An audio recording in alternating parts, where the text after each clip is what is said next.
Now let us understand one of the important input to the STA tool, timing constraints. Timing constraints are typically specified in what is known as synopsis design constraint format, and we'll understand that. We'll go into concept. We won't go into each and every command option details, but we'll understand conceptually what each of the commands mean and how they should be applied. Let's first start with the overview of SDC commands. So SDC commands are a set of commands which tell the STA tool which is provided as an input to the STA tool to do timing analysis. The first set of commands are constraints for timing. These specify the parameters which affect the operational frequency of the design. It impacts the frequency of the design. Examples of these constraints are create clock.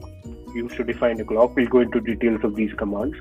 Create generated clocks, set clock groups, set clock transition, set timing date. So these constraints impact the timing of the design, typically used to calculate the operational frequency of the design. These are constraints for timing.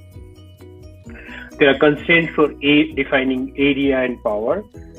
So these specify restrictions about area and power of the design. For example, set max area, you tell what can be the maximum area, or set max dynamic power, what can be the maximum dynamic power of the design.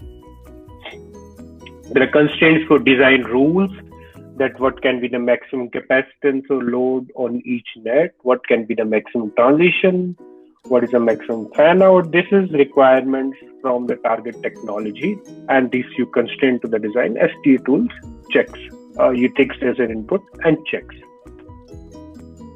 The constraints for interfaces, you have input and output boundaries of the design, and there are constraints for those, that what kind of cell is driving the input, what is the delay on the input, what is the delay on the output, what are the loads, what are the fan outs. So these are assumptions because these are outside the design. You specify these assumptions on the design boundary. So these are constraints for your boundary or interfaces. Then constraint for specific modes.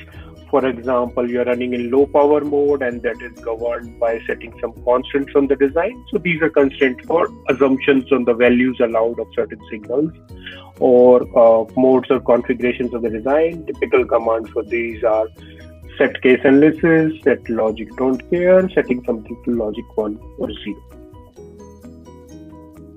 Then there are exceptions. So typically your timing is done in one cycle, hold is for 0 cycle.